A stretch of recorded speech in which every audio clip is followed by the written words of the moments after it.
Did the Roman Empire arrive in what is today known as Iran? Indeed they did. But it became the darkest chapter ever written in Roman blood. Today, from the whispered confessions of Emperor Heraclius himself, the man who dared to face Persia's wrath, you will uncover Rome's most shameful secret, a humiliation so complete that no empire before or since has ever endured such degradation. But let the shadows of ancient empires guide you into this forbidden journey, where the mightiest ruler of the Western world was reduced to something less than human. My name is Heraclius. I was emperor of the Eastern Romans from 610 to 641.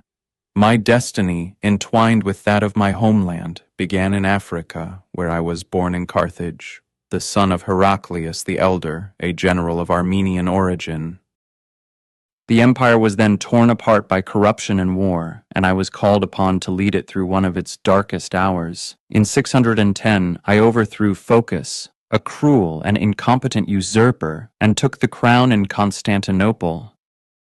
It was no simple feat. The empire was threatened on every front. In the east, the Persian army had occupied Syria, Palestine, Egypt, and what you now call Iran. In the west, the Balkans were overrun by the barbarian tribes of the Avars and the Slavs.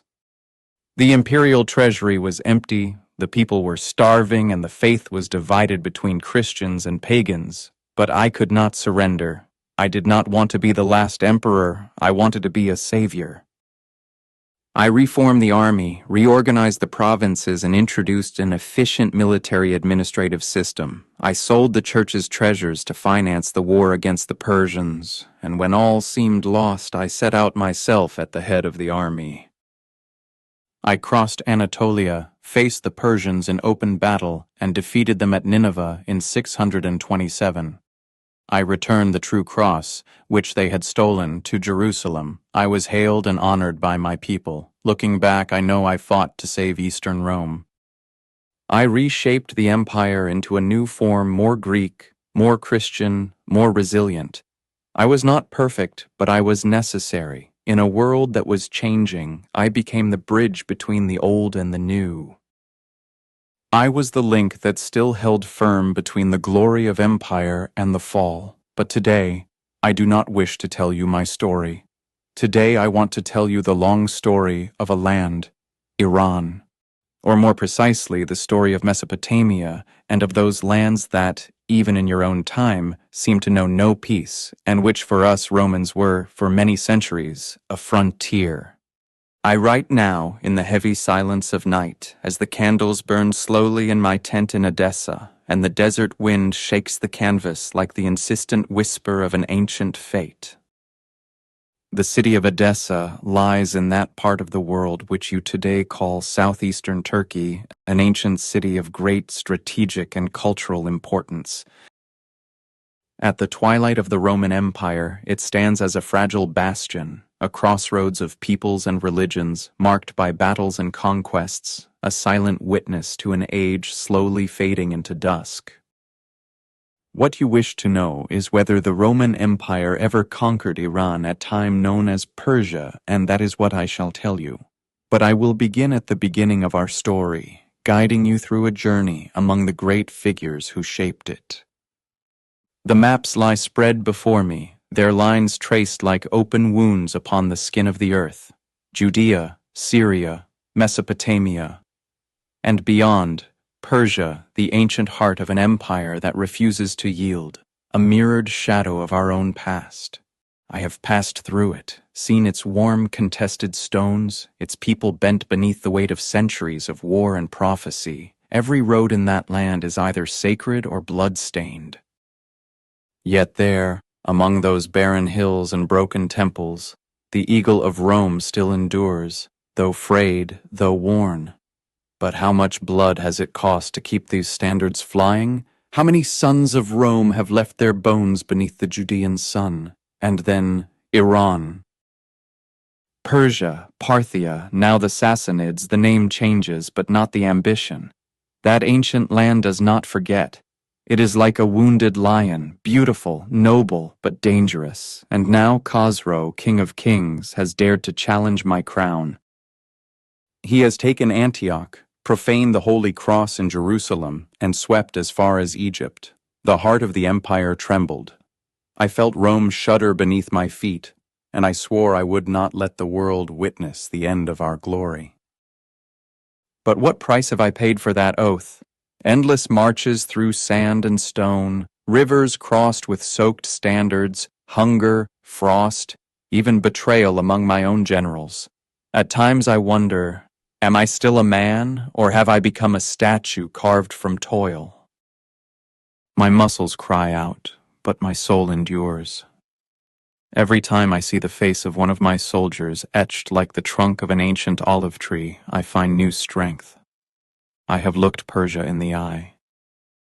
I have trodden its valleys, heard the sound of their drums and the hiss of their arrows. They believe in their gods as we do in ours. They fight with the same fury, the same longing for glory. But I am Emperor Heraclius.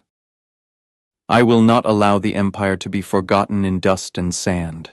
The war in the East is not just a war of armies, it is a war of memory. Rome and Persia have faced each other for centuries like opposing mirrors. Two civilizations each convinced it is the center of the world. Every victory, every defeat weighs like divine judgment. And yet sometimes, in the heart of night, I wonder if this land truly belongs to us, or if it is we who belong to it. Perhaps Judea, perhaps Persia, or as you call it now, Iran. They are merely names we give to what we can never truly possess. I feel like a man, naked before destiny. I look at the scrolls unfurled on the table, and my fingers trace the course of the Euphrates, that thin line stretched tight like a cord between two worlds locked in eternal confrontation. There Rome ends, there Persia begins. The Euphrates is not just a river, it is a scar. It is the boundary where our eagles halt and where the standards of the Iranian kings begin. Today Sassanids, yesterday Parthians, and tomorrow, who can say? To the west, Judea and Syria, scorched lands yet loyal, kissed by sun and haunted by the yearning for God. To the east, Mesopotamia, fertile and contested, and beyond that, the Iranian plateau, that heart of stone and wind which has nourished the pride of our enemies for centuries. I look upon those lands, and I feel them pulse in my blood. As a child, I listened to tales of ancient wars, of Roman generals who had marched through these same regions, of besieged cities, of treaties signed and broken. Nothing truly changes. Time flows on, but Rome and Persia remain like two mythic beasts, eternally entwined in the same fatal dance. Perhaps we hate each other, but we know each other deeply. No other people has ever challenged us for so long and with such pride. The Parthians, the Arsacids, were the first to teach us that the East was no land for easy conquest. Parthian warriors rode like demons, archers born of the wind, elusive as mirages. We thought them crude, but we were wrong. They possessed wisdom, structure, memory. They stopped us. And later, when we believed history had consumed them, the Sassanids rose from their ashes like new flames, more rigid, more solemn, more resolute. With Khosrow, their king of kings, Persia once again dared to dream of Rome's destruction. This is my legacy, not to fight for expansion, but to resist, to not lose what is ours. Every clash on the banks of the Euphrates is not just a battle, it is a reckoning. The empire I represent wagers its dignity every time a Persian horse sets hoof on our shore. But it is not honor alone that drives me. It is something deeper, the awareness that if we fall, an entire order of the world collapses with us. And yet what a strange thing Persia is. Every time I marched against them, every time I fixed my gaze beyond the river's edge, I felt a subtle pull. There is greatness in those lands. There is beauty in their architecture, in their religion, in the way they speak of time as if history were a temple to be crossed in silence. I do not hate them, but I cannot allow them to advance. The Persian Empire, now under the Sassanids, stretches like a sea of stone. They control Mesopotamia, the ancient heart where gods and the first empires were born, and from there they rise higher and higher toward the mountains of Central Asia, beyond what my mind can truly grasp. They have known how to govern diverse peoples, to merge traditions, to establish themselves as guardians of an identity that rivals our own. We have Rome. They have Zoroaster, the sacred fire, their own vision of order and eternity. Two faiths, two visions, two destinies. Sometimes I dream of the Euphrates. I see it in sleep as a long serpent winding through sand and stone. On one side, I stand with my sword and my cross. On the other, a man with Eastern features, cloaked in gold-embroidered robes, looks at me without speaking. We do not shout, we do not fight. We simply observe each other and we recognize one another. It is as if we both know we are necessary to each other, that without this tension, without this fragile equilibrium, the entire world might break. But then I wake. And reality is harsher than dreams. Reality is columns of weary soldiers, dwindling supplies, cities to defend, spies, intrigues. Reality is that I cannot afford to hesitate. Reality is that Rome is watching me. Every decision I make is carved in stone. Every order I give, every word I utter, carries the weight of a sentence, and so I move forward. Always. Even if the heart is tired, even if the mind is full of doubt, I cannot stop, because I am no longer merely a man, I am a boundary. I am the margin between what Rome once was and what it might still become. And as long as the Euphrates flows, as long as the sun rises over the stones of Syria and the valleys of Mesopotamia, I will defend that slender line which separates two worlds, two empires, two eternities, and strive to keep in balance this fragile, wondrous abyss we call civilization. I often think of that distant day not lived by me, but carved into the memory of the empire when Sulla, still young, met the emissaries of the Parthians for the first time. It was 96 BC, so the annals say. Two worlds spoke then. Rome, raised in the discipline of iron and law, and Parthia, daughter of Eastern pride, of sand, cavalry, and nomadic dynasties transformed into kingdoms. Sulla was not yet the dictator who would trample the republic. He was a commander, a diplomat in arms, and for the first time, two civilizations ceased to view each other as enemy shadows and sought to speak as equals. And it was there, precisely there, along the sunlit banks of the Euphrates, that a boundary was drawn. A river, meaning life, agriculture, and exchange to other peoples, became for us a frontier. The agreement was simple in its grandeur. To the west, Rome; to the east, Parthia. But I know and all know that every boundary drawn between empires is a truce disguised as peace. It is a promise written on water. I often imagine that scene. Sulla, proud in his toga, sword at his side but not drawn, his gaze sharp, facing men with bearded faces, wrapped in Persian cloaks, perhaps proud, perhaps wary. What words passed between them? Latin, Greek, Persian, or silences heavy as stone. What did they believe in that moment? That it was truly possible to halt the natural momentum of great empires, that Rome would forever honor that limit, that Parthia would be content with the far bank?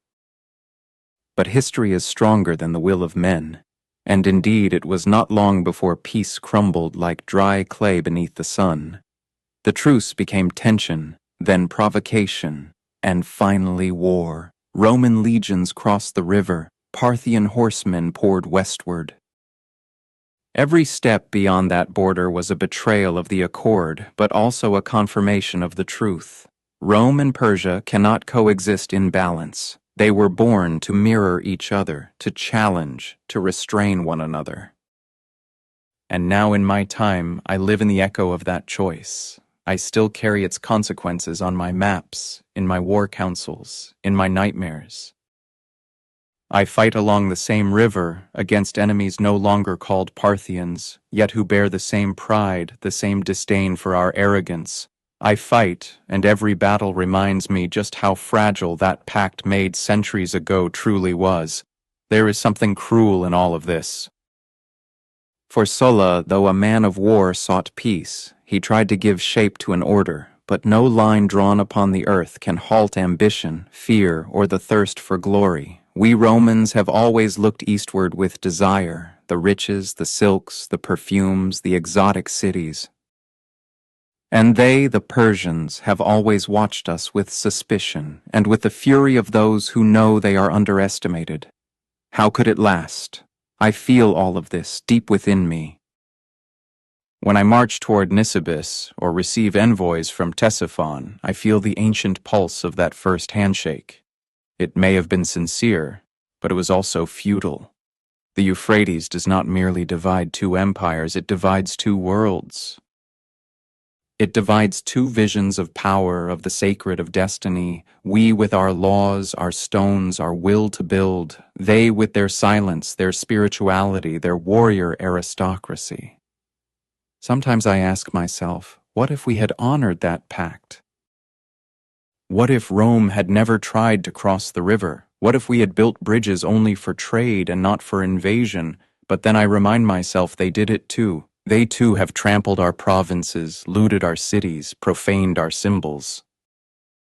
There is no innocence on either side, only the need to dominate or the fear of being dominated. Us and them, always, as though the world could not exist without this tension. As though global order depends precisely on this fragile, dangerous equilibrium. Two powers that face each other, strike one another, perhaps even respect each other, but can never merge. Sulla opened a dialogue. I, if I can, would like to close it with dignity. Not with another war, but with a new border firm and respected. But I also know that this is perhaps nothing more than illusion. For the Euphrates will keep flowing, as it always has, over the dreams of men and the failures of emperors. Lucullus. I think of that bold, distant expedition of his, which still echoes in the halls of power like an ancient whisper. It was 69 BC, so the annals say, when Lucullus, governor and general, dared to push his legions into Armenia, defying King Tigranes, the proud Tigranes II, ally of the Parthians. It was a hard war, a cold war, waged among mountains and the silences of the east. It was not a war for gold or land. It was a message. Rome was looking beyond. Rome was probing the depths of the eastern heart. Lucullus, they say, was a man of thought and action, refined and resolute. He chose to confront Tigranes not only out of political necessity, but because he sensed the true threat behind that Armenian crown, Parthia. The Persia of that time, not yet Sasanian, but already formidable, already poised to measure itself against us in fate and power. In a way, I am moved by the thought of him, of that solitary man at the head of a weary army, forced to decide whether or not to cross the Parthian border, whether to push ambition beyond the pillars of prudence. He triumphed in Armenia, he humbled Tigranes. And yet, he did not dare. Why?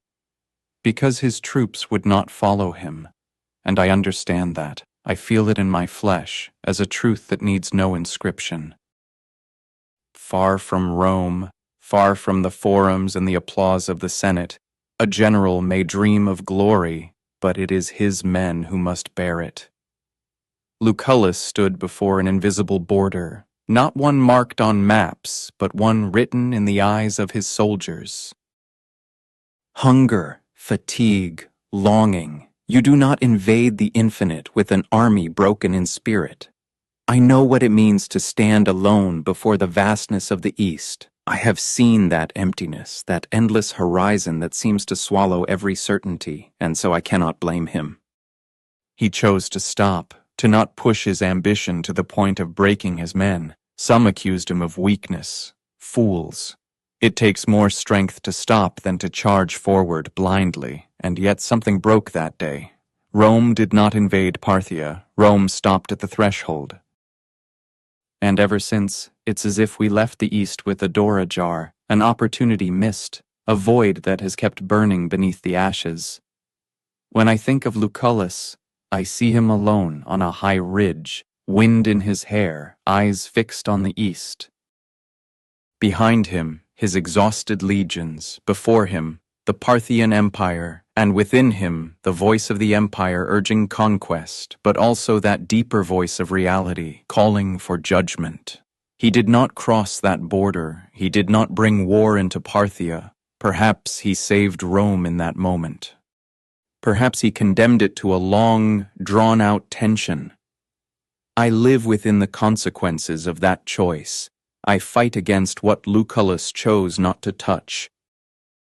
But each time I face a difficult decision, each time I must choose between impulse and weight, I think of him, of that battle he won and the war he never fought. Because war against Persia is never just war. It is vision. It is responsibility.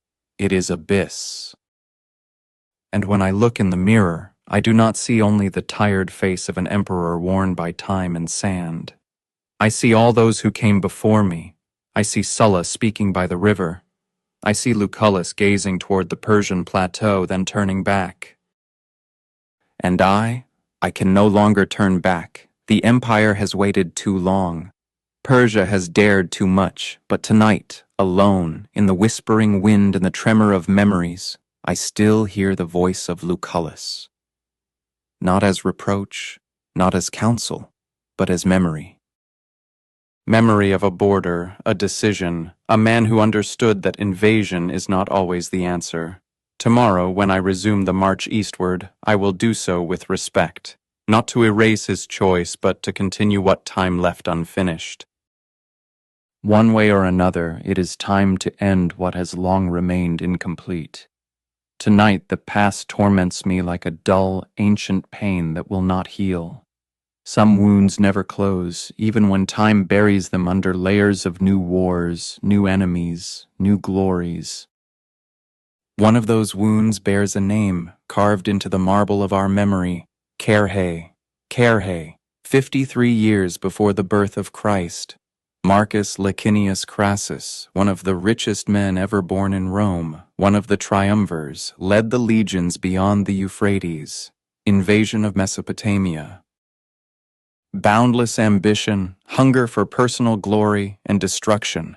I often think of that man, Crassus, and I cannot help but feel a shiver of unease. He was no madman. He was no fool. He was a commander. He was Rome.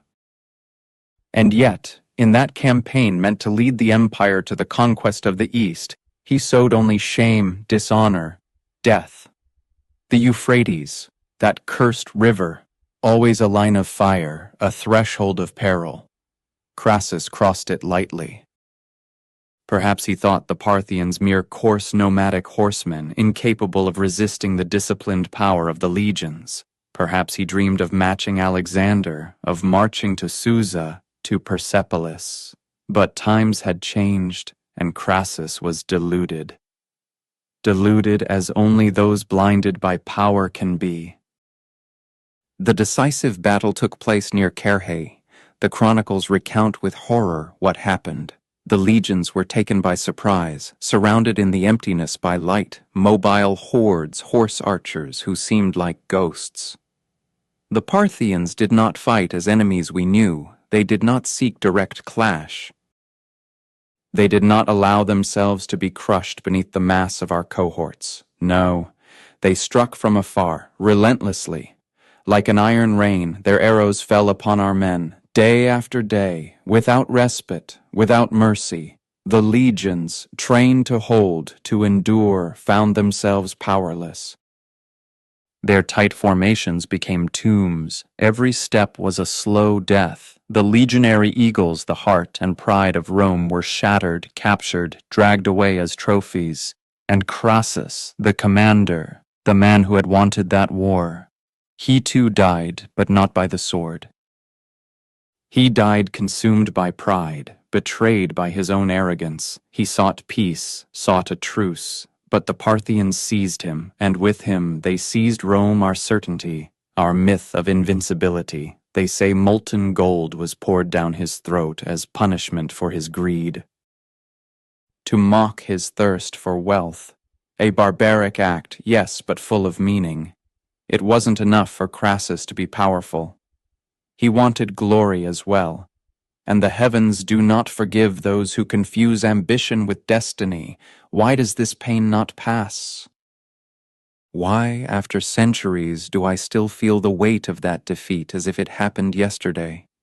Why does the image of Carhae return to me each time I receive a Persian envoy, each time I ride along the Euphrates, each time I make a decision of war? Because Carhae was not merely a lost battle. At Carhae, the face of the empire cracked.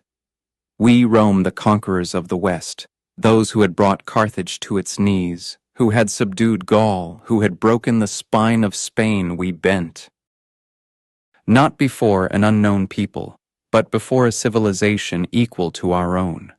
The Parthians, who then ruled lands that today you call Iran, defeated us not by chance, not by luck, but through military intelligence, strategy, vision, and that hurts, that still burns. I wear the crown of Rome, but I also bear the burden of our failures. When I lead my armies eastward, I know I am not merely marching against a present enemy, I am marching against ghosts, against the long shadow of Crassus. Every Roman commander since has had to reckon with Carhae. Every general has had to remember that defeat before taking a single step into Mesopotamia. And yet we cannot forget, we must not forget, because from that defeat our true strength is born. It is in recognizing limits that wisdom is built. Crassus sought glory, he earned dishonor. I seek justice, balance, resolve, but I do not forget. The stolen standards, the eagles carried away, are more than emblems, they are scars. Each time I see a legion parade beneath the sun, I hear it their silent oath, never again Carhae, never again blindness, and yet I know this, the East will always tempt us. Persia, the East, is not merely an enemy, it is our reflection, it is our measure. Crassus was overwhelmed because he did not understand that the East must be feared and respected. I write from a quiet room, lit only by the weak glow of an oil lamp. Around me are only maps, letters, lists of names and numbers, men, horses, rations. But truly, in this moment, my mind is elsewhere, nailed to a long shadow called Mark Antony, and to his ill-fated march into the heart of Armenia, of Media into that East which has always challenged and seduced us. In every century, Rome has tried to tame the East. Every generation of ours has had its commander ready to push the eagles beyond the Euphrates. Crassus was the first to fall, Antony the second, and his fall was perhaps even more agonizing because it came on the tide of wounded pride and thirst for vengeance, to avenge Crassus. To reclaim the honor lost at Carhae, to return to Rome the stolen standards, to redeem our shame with iron and fire. This is what Antony spoke of. This was his mission. This was his vow beneath the banners to bring home something that time had not erased. But Antony was not only a general, he was a man torn between duty and passion, and that passion had a name, Cleopatra. I speak this with sorrow, not judgment. I know what it means to carry the weight of command. I know how the soul seeks solace in the human when the task becomes greater than the heart.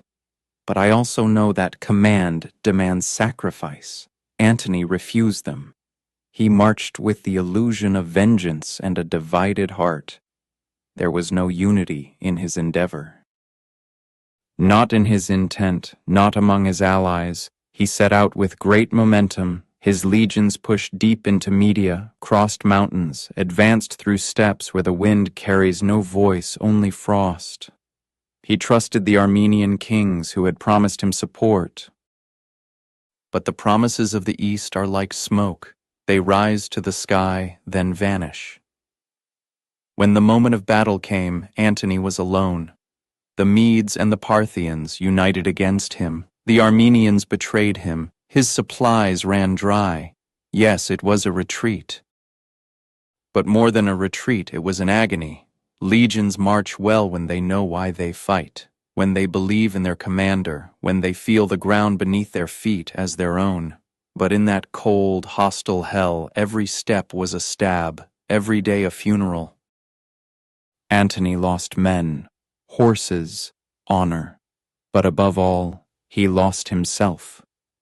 Beneath the gleaming armor crumbled a soul that had believed it could hold together empire and love, glory and desire, that it could match the fame and prestige of Julius Caesar, who had once been his commander. You cannot. I know it. I who have looked into the eyes of responsibility. The generals of old knew it. The gods themselves teach it. He who commands no longer owns himself, and yet I do not despise him. How could I? Antony sought vengeance for Carrhae. He wanted justice. He longed for fame and glory. But justice is not achieved through intention. It is earned through discipline, through consistency, through solitude. And he was not alone. He carried Cleopatra with him, carried Egypt, carried a world that was not Rome. He did not march as a son of the herbs, but as a king of in-between. And that above all is what men could not forgive him. When he returned to Rome, or rather to what remained of it for him, he came back a broken man. His campaign had been disastrous, far from what a consul should have accomplished. Persia had not been wounded, Crassus's standards were not recovered, and the wound grew deeper. A total defeat that at the time seemed final. What are expeditions for, if not to build memory? Antony did not win. But he left us a warning written in blood. Never underestimate the East. Never trust the promises of that land or those peoples. Never divide your heart while you bear the sword. I fight today for Rome, but I fight also to mend that broken thread. I do not need revenge, but fulfillment. Not personal glory, but collective dignity. Mark Antony failed, but it was not a simple tactical error. It was a human one. Tragic, profound, moving, and every general who dreams of the Persian desert should first kneel before his shadow. Perhaps that is why I still dream of him at times. I see him standing on the threshold of the Caucasus, his cloak lifted by the wind, his face hollowed, his gaze distant. He holds a sword, but his hands tremble. Before him, nothing. Behind him, regret. I do not judge, I cannot, but I remember, and in my remembering I build my path, because he who forgets Antony is destined to repeat his retreat, and Rome can no longer afford it. There was Augustus's diplomacy, that man who, more than most, understood that the sword is not always the answer, and that sometimes the art of peace demands more courage than war. It was the year 20 BC. Rome, as always, bore within itself the ancient fire of conquest and the pressing need to defend its borders. But after decades of blood spilled on the edge of the Euphrates, after the disastrous campaigns of Crassus and the tragic retreats of Mark Antony, even the fiercest legionaries began to feel the weariness of arms. It was not just physical exhaustion, but a deeper burden. The weight of a shadow stretching across our victories and humiliations, our certainties and fears. Augustus, the first emperor of Rome, the man who turned Rome from republic to empire, understood this better than anyone. He did not choose the path of open conflict, of blind and destructive fury. No, he chose the subtler way, the harder way, the way of diplomacy. I remember that gesture, almost legendary, the return of the legionary standards, those sacred symbols, those golden eagles that had been stolen by the Parthians, kept as trophies of their victory, finally returned to Rome. It was not a mere exchange, it was a message of respect, of recognition, of truce. It was as if a great breath had crossed the eastern plains, and the tension that had seemed eternal for a moment eased. I cannot hide the emotion I feel when I think back to that moment. The return of the standards also meant the return of a piece of our lost dignity.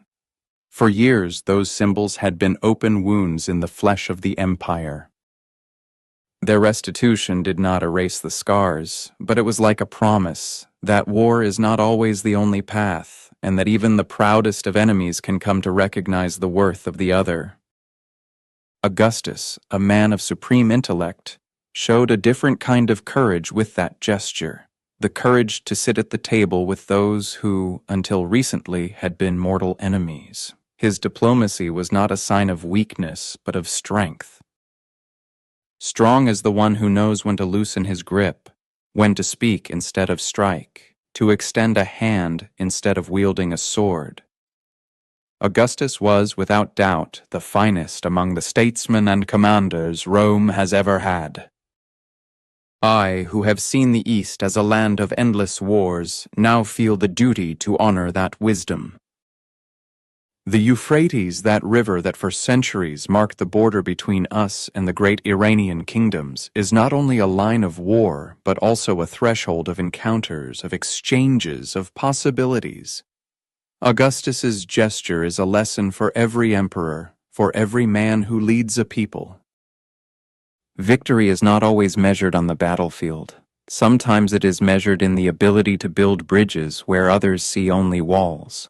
And yet, I cannot hide the complexity of my feelings, because every accord with the East carries within it an intrinsic fragility.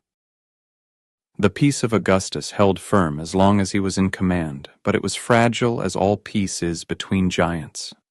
It is a delicate balance, a constant dance between respect and suspicion, trust and doubt. In that return of the standards, I also see the shadow of a Rome that knows it cannot rule the entire world by force, that acknowledges the necessity of coexistence, however precarious, with those who are its equals. It is a lesson that weighs heavily on my heart because it means admitting that the world is never entirely in our hands. Yet in that admission, there is also a spark of humanity, a spark that says we are not alone. That great empires, even when adversaries, are bound by a common destiny, by a mutual respect that sometimes lies hidden beneath the dust of war. I look upon this page of Roman history with the mix of reverence and melancholy.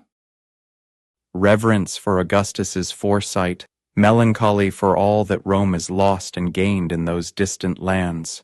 The returned standards did not mark the end of wars, but they were a moment when reason and diplomacy prevailed, if only for a time. How I wish that, in your own time, reason and diplomacy could once again triumph, and that the region you now call Iran might return to peace as in the days of Augustus. In this memory I find the strength to face my own days as emperor. Because I know that history is not made only of battles won or lost, but of gestures that speak to the soul of a people. Gestures that teach those who lead that true greatness does not lie in absolute domination, but in the ability to preserve peace even when it seems more difficult than war.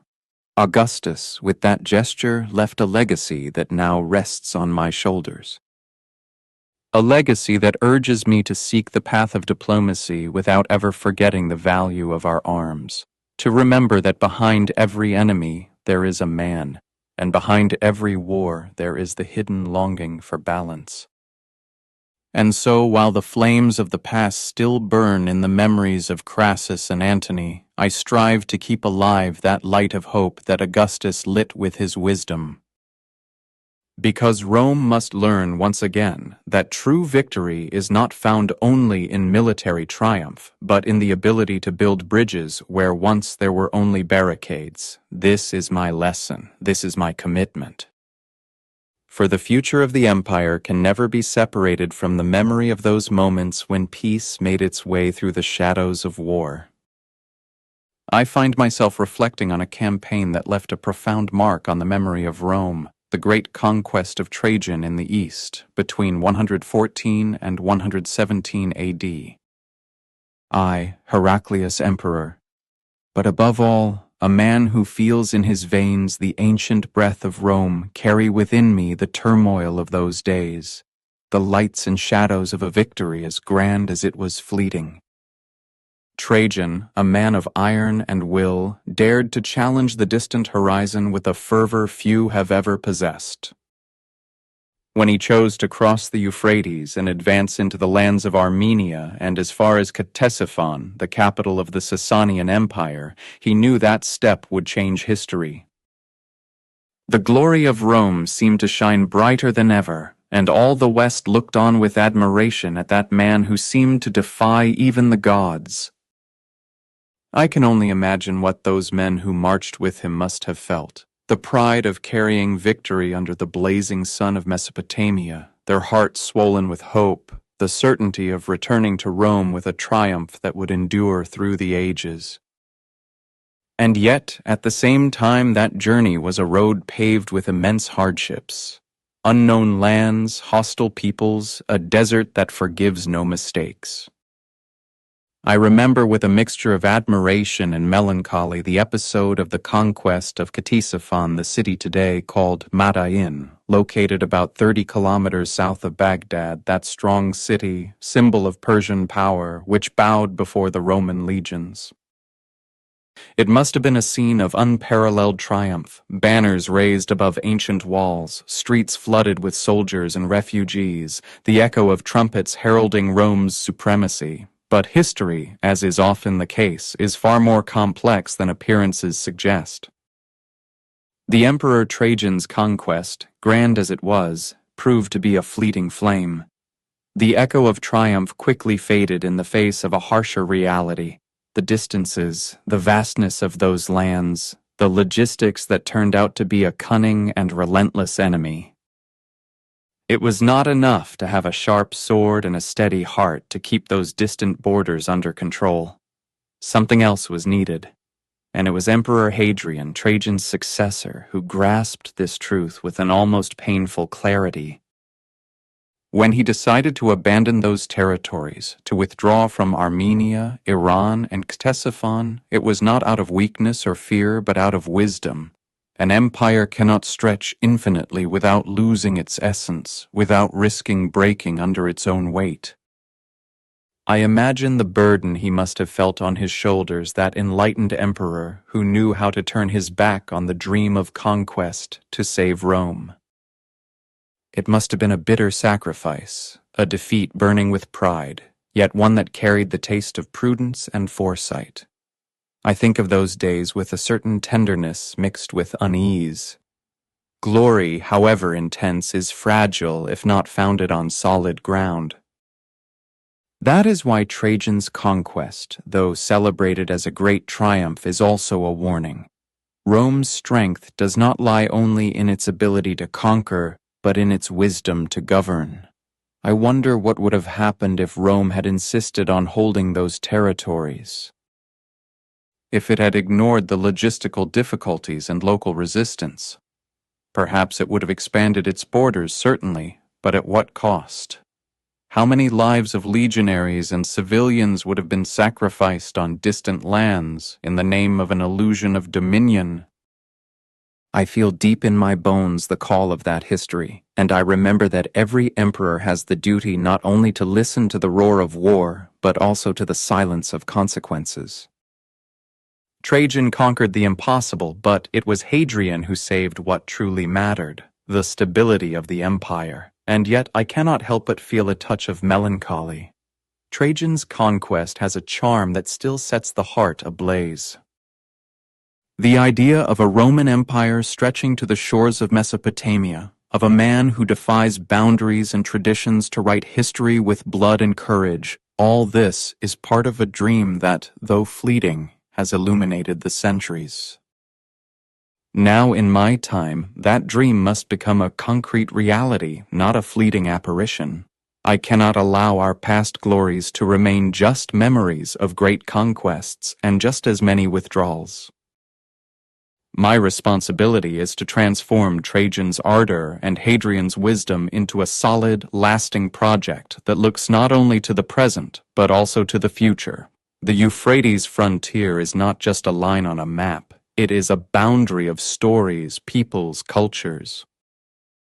It is the limit Rome must defend with a clear mind and steady heart, without falling into the illusion of unlimited expansion that destroys more than it builds. This is my challenge. This is my legacy. I remember the year 161 AD as one that would test Rome's tenacity, strength, and very soul. The Parthians, that proud and cunning people, driven by the thirst for expansion and perhaps by the weakness of distant and imperfectly defended borders, invaded Armenia, a borderland, a strategic hinge between our empire and the eastern regions.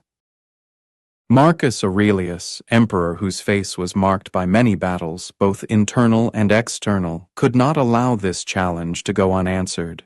His philosophical and warrior spirits blended in perfect balance, so he chose to send his brother, Lucius Verus, to lead the legions in that harsh and hostile land.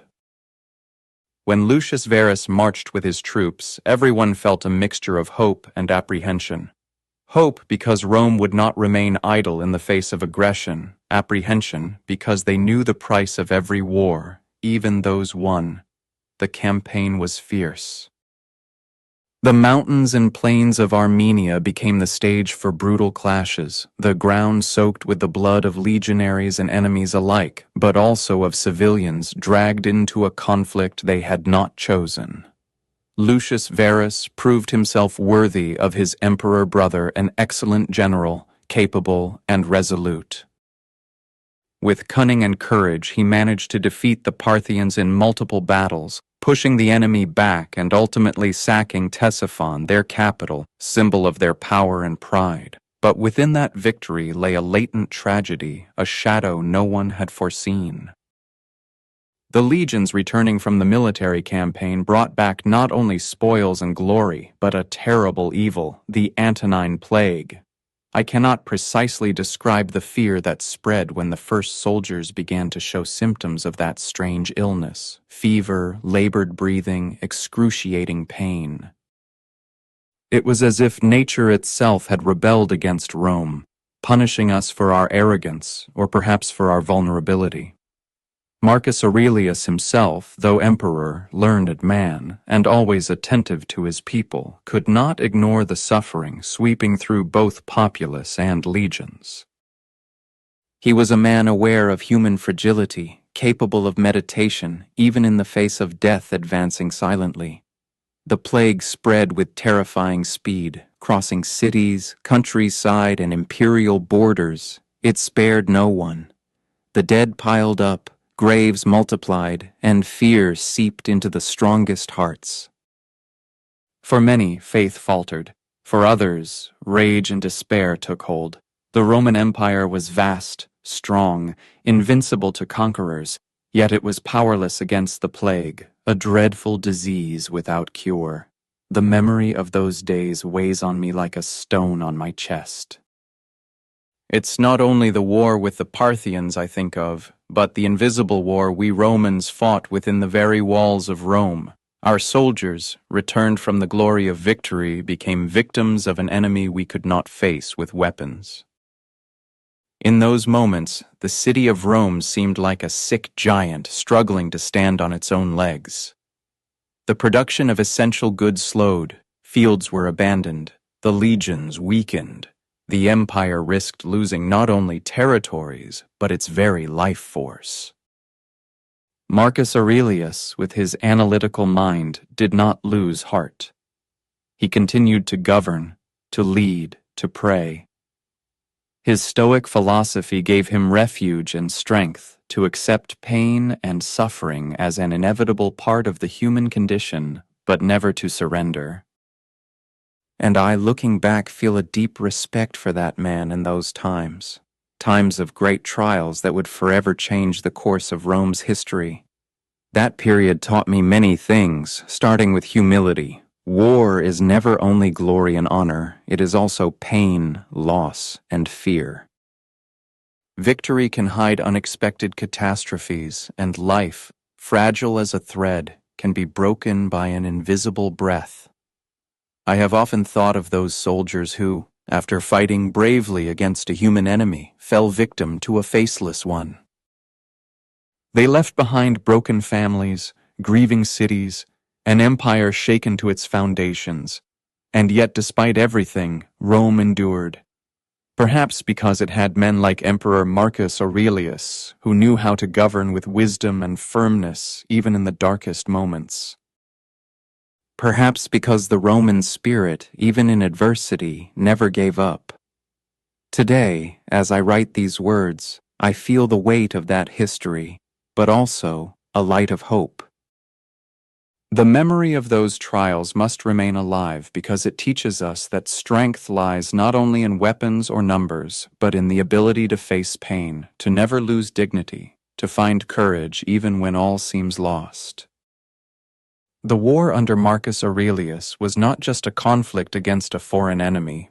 It was a battle against the fragility of life itself. And if today the empire stands here to tell its story, we owe it to the men and women who, though marked by suffering, never stopped fighting. Rome, after being tested by many storms, shone again under the leadership of a man of iron and ambition, Septimius Severus. His campaigns against the Parthians were a chapter of fire and blood, a new wave of war that brought glory but also suffering and sacrifice. When I think of Septimius Severus, I see a man driven by an unshakable will, one of those emperors who stop at nothing. Rome, after years of hardship, needed a leader capable of restoring order and reclaiming lost prestige, to instill certainty in the hearts of the Romans themselves. And he, with his decisive manner, launched new offensives against the Parthians, those tenacious enemies who had threatened our eastern borders for too long. The campaigns unfolded in harsh and hostile lands, among deserts and raging rivers, in a climate as brutal as the battles. The tension in the air, the fear that crept among legionaries and civilians alike, but also that pride born from knowing they fought for Rome, for the empire's fate. Every step toward the heart of Parthian territory was a step into uncertainty, a step toward possible victory, but also death. Septimius Severus did not limit himself to defending the borders. He wanted to etch his name in history through a campaign of conquest and devastation. And so, once again, Ctesiphon fell under the weight of our legions. Iran and Iraq, as you call them today, were conquered by Roman might and brought under our rule. The city of Ctesiphon, the nerve center of the Parthians, was pillaged with fury, a devastating blow to their pride and power. I still hear the echoes of screams, the clash of arms, and the crackling of fires that consumed the streets of Ctesiphon. Every stone, every corner of that ancient city seemed to cry out in defeat, but with it came the terrible price of war. Tens of thousands of prisoners, men, women, and perhaps children torn from their land and their freedom. The sight of those captives struck me deeply. Their faces marked by fear, exhaustion, and uncertainty about the future. How many of them would survive? How many would be condemned to servitude, deprived of liberty, or even death? Each prisoner represented a broken life, a destiny forever altered. In those moments, my heart was torn between pride and sorrow. Pride for Rome's power, for the strength of its legions, sorrow for the consequences of a war that, however necessary, like every war past and future, shows no mercy. Septimius Severus revealed the face of a warrior emperor, determined to restore order and dominion, but in the intimacy of my soul, I cannot help but think of the victims of this grand war machine. That campaign marked a turning point. The legions returned to Rome bearing spoils, glory, but also new tensions and wounds that time would have to heal. Severus's victories were celebrated with pomp, yet behind the ceremonies and applause lay a reality made of men and women who had paid with their freedom or their lives. I often reflect on how thin the line is between greatness and destruction, between military glory and human tragedy. Septimius Severus, with his strength and courage, led Rome to reassert its supremacy. But war left deep scars, visible and invisible, that forever marked the proud, defeated peoples. I regard those deeds with respect, but also with the awareness that a true emperor's strength lies not only in conquering and destroying, but also in governing peace and healing the wounds war inflicts. The campaigns of Septimius Severus teach us that Rome's history is made of conflicts and reconquests, sacrifices that shape a people's destiny. And even though the past is distant, the memory of those days, the victories and the losses, remains etched in the heart of those who carry the weight and glory of an eternal empire. Then came Emperor Caracalla.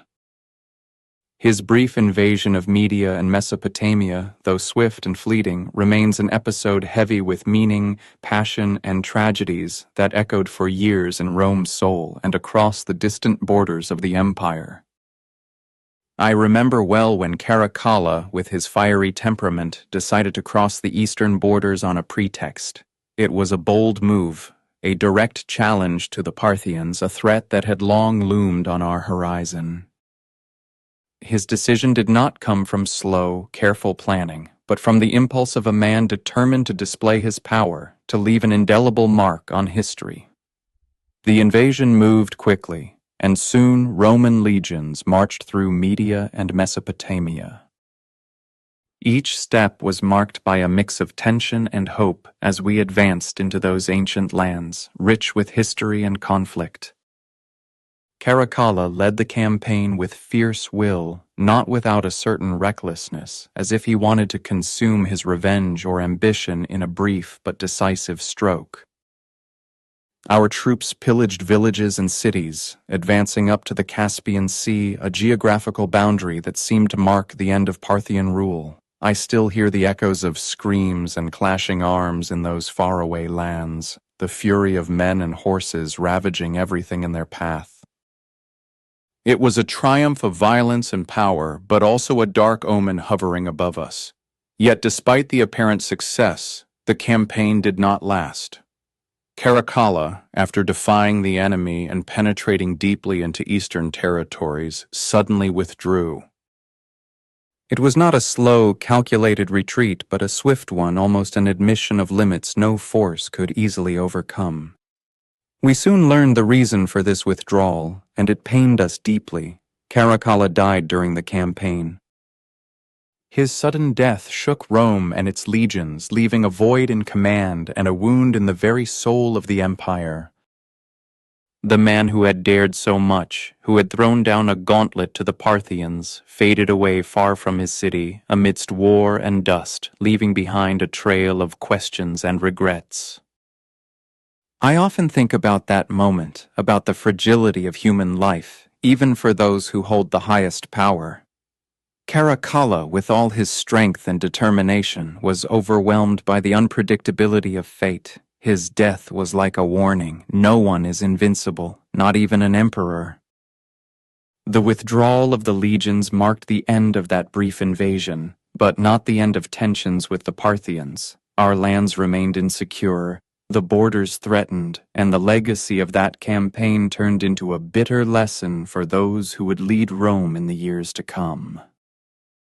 Reflecting on those days, I cannot help but feel a mixture of emotions. There is respect for Caracalla's courage and resolve, but also sadness for the impulsiveness and brevity of his action.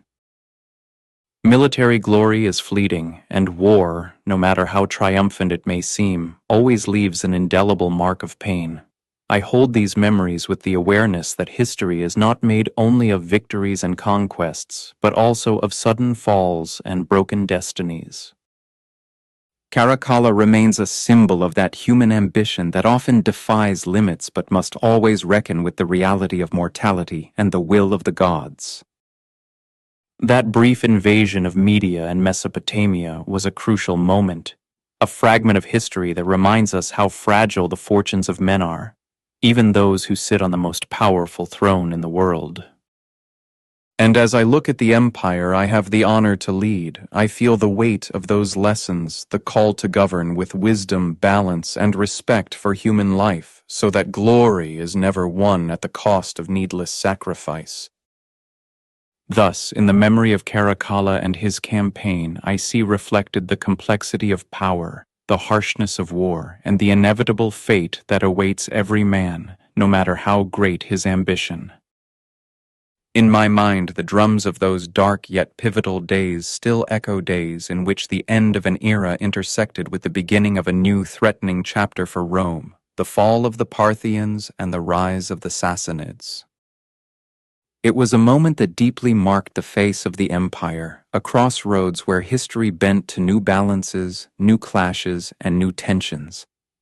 In 224 AD, a man named Ardashir wrote the word "end" on the final chapter of the long Parthian story. That ruler, the last king of the Parthians, fell beneath the blows of Ardashir, who did not merely defeat him, but laid the foundations of a dynasty that would soon change the fate of the eastern lands, and the way Rome would have to deal with them.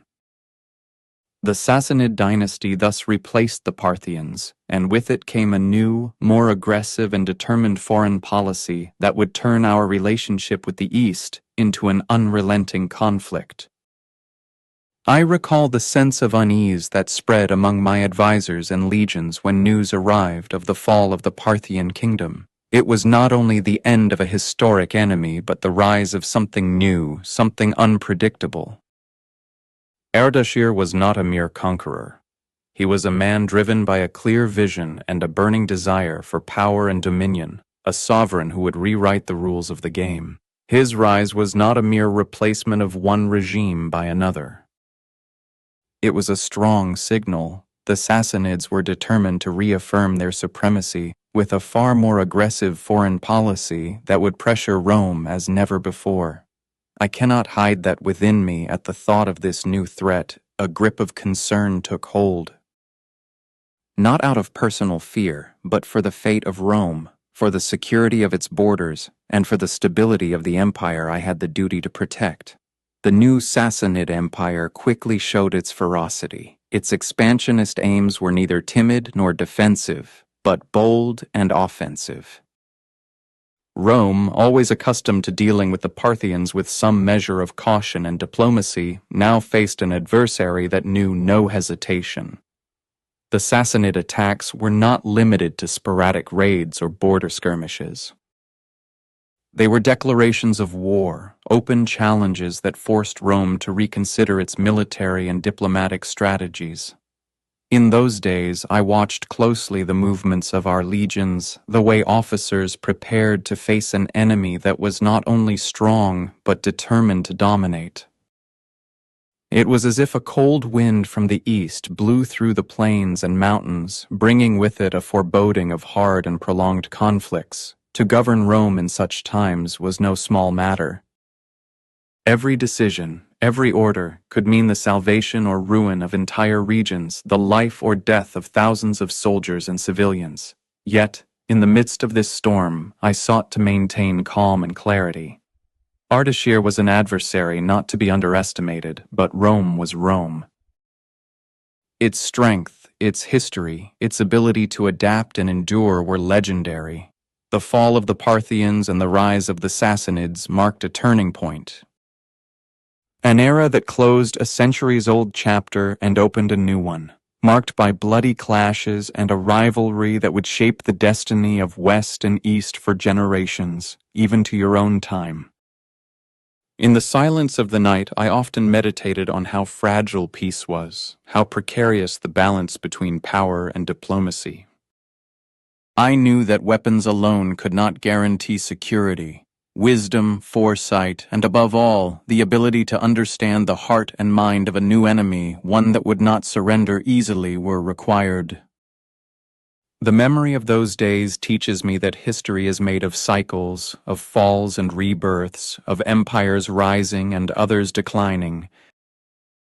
Rome, with all its glories and challenges, had to prepare for a long struggle against the Sassanids, but I trusted in its strength and its capacity to endure. The end of the Parthians and the rise of the Sassanids were not distant or abstract events. They were and are a symbol of how the world continuously changes, how power renews and transforms, and how Rome must always be ready to rise again, stronger and prouder than before.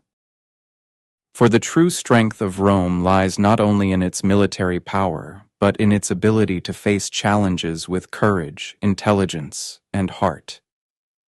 In my thoughts, those troubled days when the Roman Empire faced a new and terrible threat still linger, the first clashes with the Sassanids. That challenge was not only military, but moral, political, a test of Rome's very endurance and of the man and emperor who led it. The enemy had become real and fierce.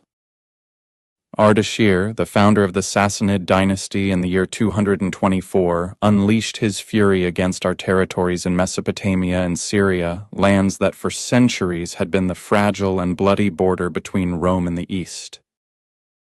His armies moved swiftly and decisively, like a raging wave threatening to sweep away everything in its path. Villages were pillaged, cities laid to ruin, our defenses severely tested. That pain for lost lands, for the sacrifices of our men, was like a thorn in the heart. Every day brought reports of new violence, ever bolder attacks, and anxiety grew within the halls of power like a threatening shadow. Our emperor, Alexander Severus, moved with determination to respond to this threat. But his reaction, though vigorous on paper, lacked the strength and decisiveness that could have changed the course of the conflict. The campaigns he led failed to stop the Sassanid advance, and our borders continued to be violated. In those moments of uncertainty, a sense of helplessness wrapped around us like a cold fog. The glory of Rome wavered, and with it, the trust of the people in the eternal power of the empire. The burden of responsibility weighed like a stone on anyone who bore the fate of leading those tired but always loyal legions. Then came Shapur in 241, son of Ardashir, a man who embodied the same relentless determination as his father, perhaps even more ruthless and cunning. It was he who carried on the attacks with renewed vigor, like a storm that never ceases. His troops advanced, sowing destruction, challenging Rome in every corner of our eastern lands. His name was on everyone's lips, both a warning and a promise of endless war. His strategy was clear: to wear down Rome, weaken it, break its will with continuous targeted blows. Perhaps he even dreamed of conquering our glorious empire entirely. Every clash, every battle was a test of endurance, an attempt to contain an enemy who seemed inexhaustible. Rome felt the weight of every life lost, of every fallen city. These were not just numbers in a ledger of losses, but souls, families, broken hopes. The war with the Sassanids was not just about strategy and arms, but about torn humanity, destinies marked by violence and uncertainty. Rome could not be allowed to bow without a fight, but at the same time the need to avoid fatal mistakes and to lead with wisdom and restraint wore down the commanders. It was not a time for blind heroism, but for calculation, diplomacy where possible, resistance in every case.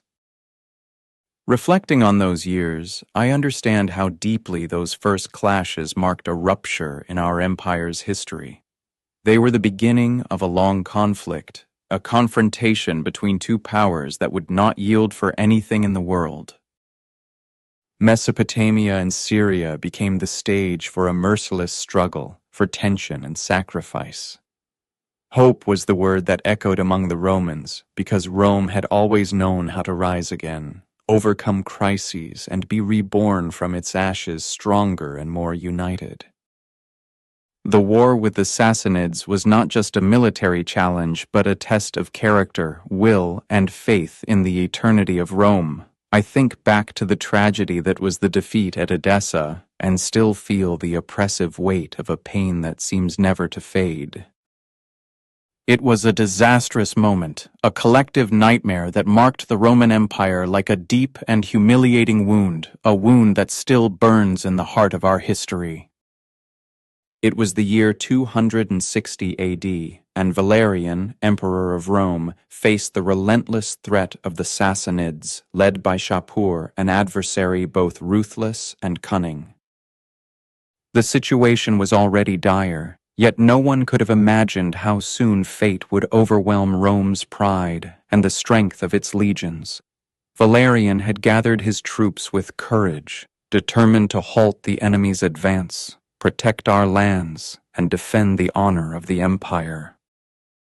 I recall it was said he was a man of strong character, a resolute leader capable of inspiring his men even in the darkest moments. Indeed, he personally commanded his army, convinced that no one else could be entrusted with such a difficult task at that time. Yet that determination was not enough. The Battle of Edessa was a catastrophe. Our armies were overwhelmed, disorganized, and crushed. Shapur's forces proved superior, more agile, better prepared. It was not merely a military defeat, but a disaster, a tragedy that became a personal calamity for the emperor himself. Valerian was captured. Never before had a Roman emperor been taken prisoner by the enemy. It was conceivable to die valiantly in battle, yes, but unthinkable that an emperor would fall into enemy hands. I imagine that moment with a lump in the throat. A man who until then had been the very symbol of power and authority, reduced to a prisoner in the hands of the foe. For all Rome, for its dignity, it was an unprecedented humiliation, a wound that could never be easily erased. The news of his capture reached Rome like a thunderbolt from a clear sky. Even now, separated by time, I feel the weight of that pain, the shame that enveloped the eternal city. A Roman emperor imprisoned? Such an event upended the natural order of things, shaking the very foundations of our greatness. Valerian died in captivity after years of ultimate degradation, forced to serve as Shapur's human footstool whenever the Persian king mounted his horse, crushed not just by defeat, but by the daily humiliation of being treated like furniture. That fate was a mortal blow to Rome's image and a warning to anyone who would dare challenge the new order of the Sassanids. In my Roman heart, I feel the gravity of that humiliation. It was not merely the loss of a man or an army, but the dawning perception that Rome's power was no longer invincible, that the times had changed, that decline loomed. That moment marked a before and after in our history, a painful and bitter turning point. I often reflect on what it means to be emperor in such turbulent times. Valerian bore the weight of a vast empire, threatened by enemies both within and without, tasked with the impossible duty of maintaining unity and strength. Yet even the mightiest man can fall, can be broken by fate and by the relentless force of his adversaries. The defeat at Edessa is, to me, a lesson in fragility and humanity. In those moments of loss, the harsh truth emerges. No power is eternal, and even the strongest emperors are subject to the laws of chance, the gods, and above all, history. Yet this tragedy must not be seen only as a fall, but as a warning to renew our strength and spirit. Rome, despite its wounds, must find the power to rise again, to look forward with courage and determination. The memory of Valerian and his tragic end must inspire us never to yield, always to fight for the honor and security of the empire.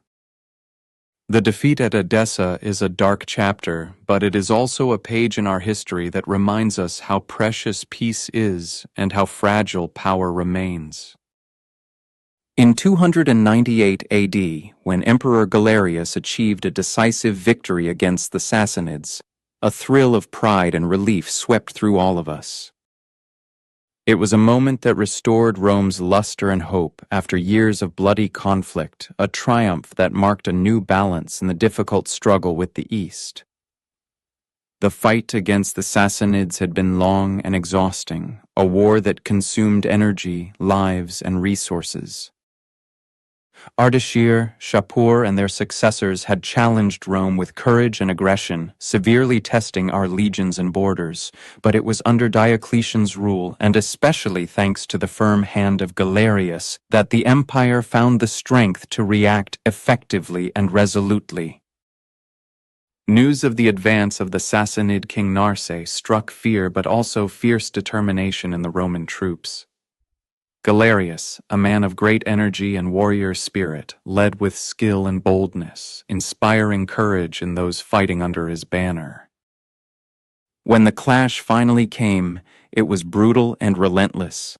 The Roman soldiers faced their enemies with discipline and zeal, aware that not only their lives but the very fate of the empire depended on that battle. The Roman pride was without doubt of great value in those days.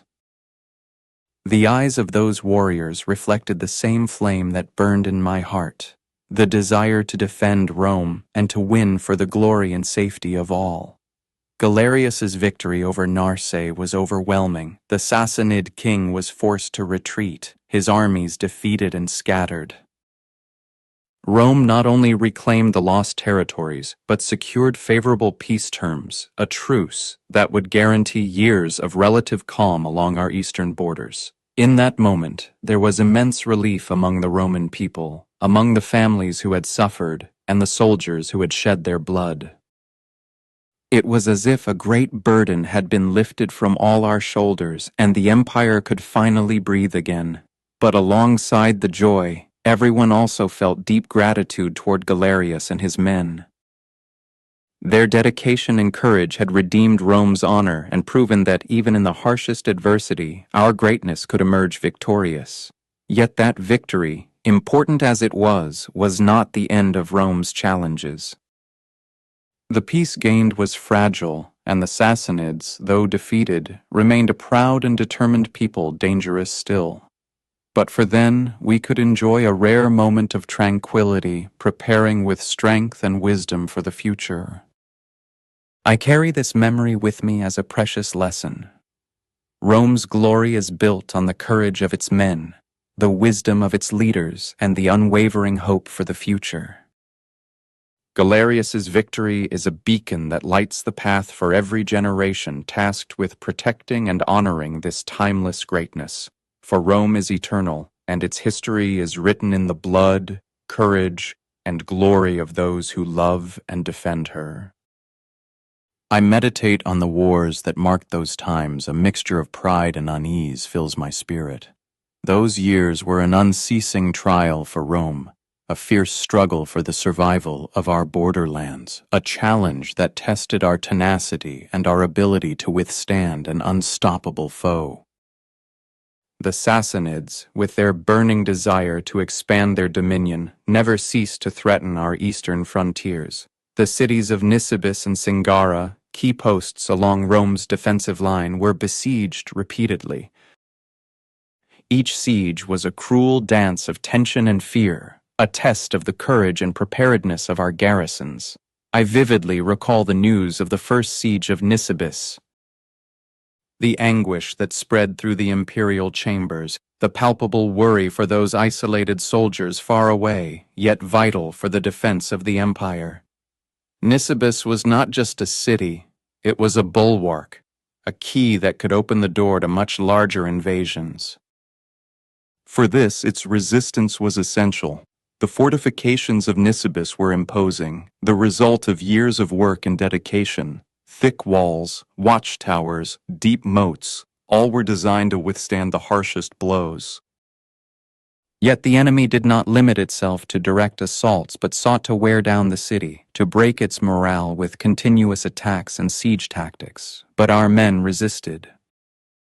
Not only because of the strength of the walls, but because of the unyielding determination of those inside who refused to surrender. In their eyes shone the will to defend not just a city, but the honor of Rome, the security of an empire that stood on these small, precious fortresses. Singara, also under siege, shared a similar fate. That city, perhaps less known but equally strategic, became a symbol of resistance and sacrifice. Its walls, more modest but still robust, were put to the test by a fierce enemy. Every day was a fight for survival, every night an agony of waiting and hope. The defense of these cities was not merely a military matter, but an act of faith and collective courage. If Nisibis or Singara had fallen, the gateway to the east would have been flung open to hordes of enemies ready to invade the Roman provinces. Every tower defended, every moat filled, every stone hurled at the besiegers was a piece in the defense of our civilization. In those moments, it became clear how crucial the organization and foresight of those who governed truly were. The way war was waged had changed over the years. It was no longer enough to rely on the strength of arms. Strategies were needed, fortifications, well-managed supplies, and above all, a shared will to never surrender. The stone walls were important, but what made them invincible was the spirit of those who dwelled within.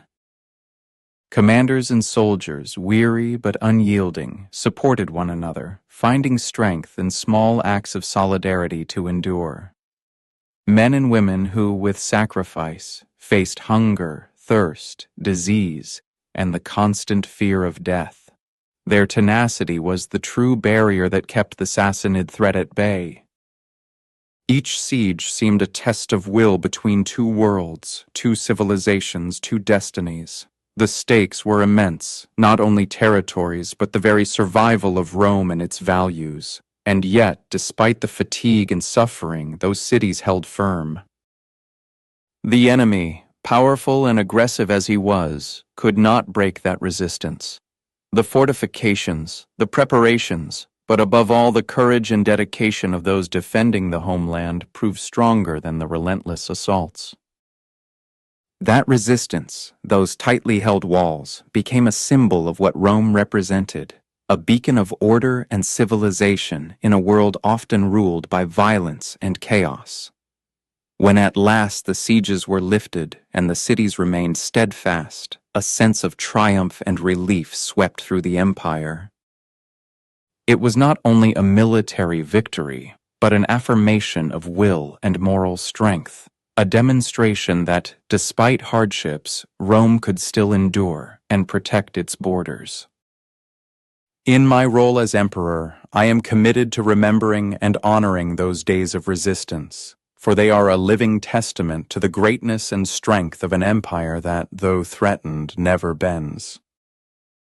Nisibis and Singara are not merely cities, they are eternal symbols of our ability to fight, to resist, and to win. Echoing through the corridors of imperial memory still resonates the campaign of Julian, called the Apostate, that tragic and glorious endeavor of 363 AD. I recall every detail, every heartbeat, every flicker of hope and despair that accompanied those days which might have altered Rome's fate. It is a tale steeped in glory and pain, ambition and defeat, one I carry with me as both warning and remembrance. Julian was a man of complex character, resolute and driven by an inner fire that guided his actions. He began his campaign against the Sassanids with a spirit of defiance and ardor, determined to restore Rome's prestige in the East, to reclaim what had been lost, to show the world that the empire would never be broken. His victory in open battle against the Sassanid forces was a flash of light in the darkness of a long war. I remember the news of that victory, a moment of jubilation, a glimmer of hope. Julian had demonstrated on the field what few had dared to believe possible. His tactics, his boldness, his ability to lead the legions were extraordinary. In that triumph was the dream of a Rome shining again, as in its greatest days, reclaiming its ancient borders and the respect of the peoples. Yet, despite his battlefield success, Julian failed to capture Ctesiphon, the legendary Sassanid capital. That wall of stone and will proved impregnable. The city, symbol of Persian power, remained steadfast, an insurmountable obstacle that broke the emperor's momentum. The weight of that realization, a partial victory, an incomplete triumph beginning to turn uneasy. The campaign continued harshly, but fate began to turn against Julian. During the retreat, across the burning steppes and the perils of hostile terrain, the emperor met his death. It was a terrible blow, a deep wound in Rome's soul. We lost a valiant leader at the most critical moment, and with him vanished the dream of total victory. The grief for that loss was immense, a void no words can fill. Julian was not just an emperor. He was a symbol of resistance and hope, a man who dared to defy fate, a man who for a moment had brought Rome back to the glory of old. To see him fall was like witnessing the sunset of an era, a dream shattered too soon. Julian was the last emperor capable of inspiring the entire empire. And while Rome was wrapped in mourning, her successor, Jovian, had to face a bitter and cruel reality, not being the equal of his predecessor. The peace signed with the Sassanids was unfavorable, an agreement imposed by necessity rather than choice. A tangible sign of the weakness of an empire that, despite showing ardor and valor, now found itself forced to yield ground and prestige. The treaty sealed the loss of territories and acceptance of humiliating conditions. A humiliation that deeply wounded the Roman heart a step back after so much sacrifice and courage. Yet even in this moment of defeat, we had to find the strength to look forward, to rise again and prepare for new challenges. I keep the memory of Julian with respect and gratitude. His boldness and vision were a beacon that briefly illuminated Rome's declining path. And even though his death and the unfavorable peace seemed to mark a defeat, I see in those events an invitation never to surrender, to find within ourselves the strength to rise again. Julian's campaign is the story of an empire fighting with all its might to maintain its place in the world, an endeavor full of heroism, but also of pain, of triumphs and falls. And in this story, I see the soul of Rome, indomitable, proud, always capable of rising again, ready to challenge time and history to defend what is hers, despite the times no longer being favorable, despite the empire already drawing its final breaths. The memory of the last great war against the Sassanids burns in my soul with the intensity of a fire that consumed years of life and hope. Those long 16 years, which in part concern me personally, from 602 to 628 AD, were an era of deep torment, endless battles, loss, and resurgence, an odyssey that would forever mark the fate of our empire and the civilization it represented.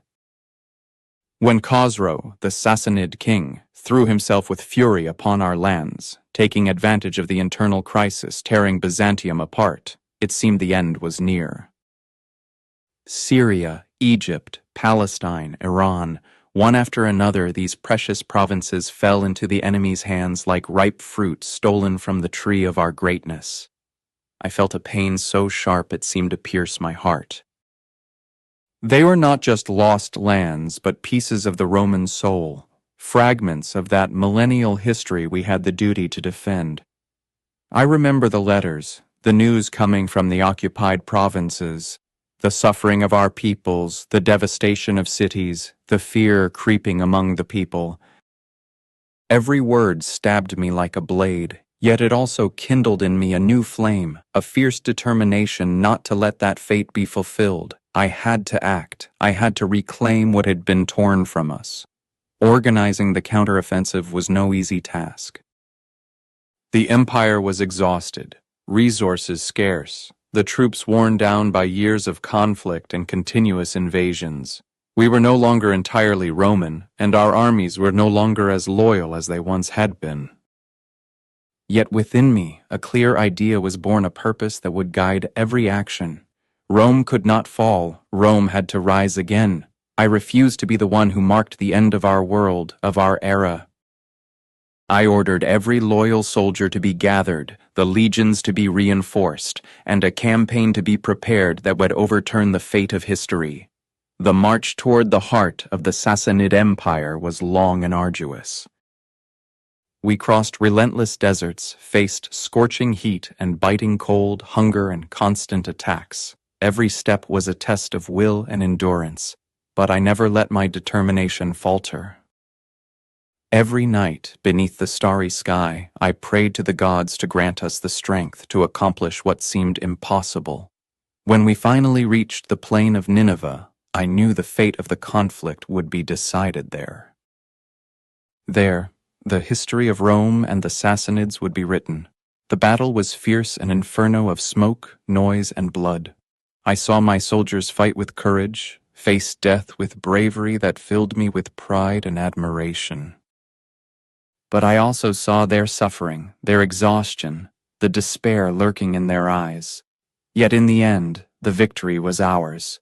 We defeated Khosrow II, breaking the backbone of an empire that seemed invincible.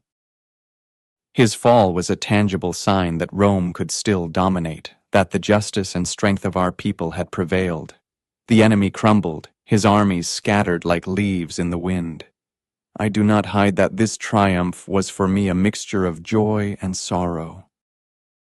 The joy of having restored a future to the empire, the awareness of having redeemed years of suffering, but also the pain for so many fallen soldiers, for devastated cities, for broken families. Every victory has its price, and that price had been high. This war taught me how fragile greatness is, how precious peace is, but also how important is the pride of my people. It showed me the necessity to always remain vigilant, never to take the empire's stability for granted. And above all, it made me understand that true power lies not only in the strength of arms, but in the unshakable will of a people who never surrender. Today, looking upon our regenerated empire, I know that this path was marked by the sacrifice and courage of many. I, Heraclius, Roman emperor, carry with me the weight of those days, but also the hope that the memory of that great war will be a warning for future generations, that they never forget the value of freedom, justice, and loyalty to Rome. Yes, we Romans have conquered what you now call Iran, and with it all the surrounding territories. So, as the sun sets on the walls of Constantinople within my imperial palace, I feel in my heart the strength of an empire that, despite everything, despite division, is still alive and ready to write new pages of glory. And I know that, as long as there is a Roman willing to fight, Rome can never be defeated.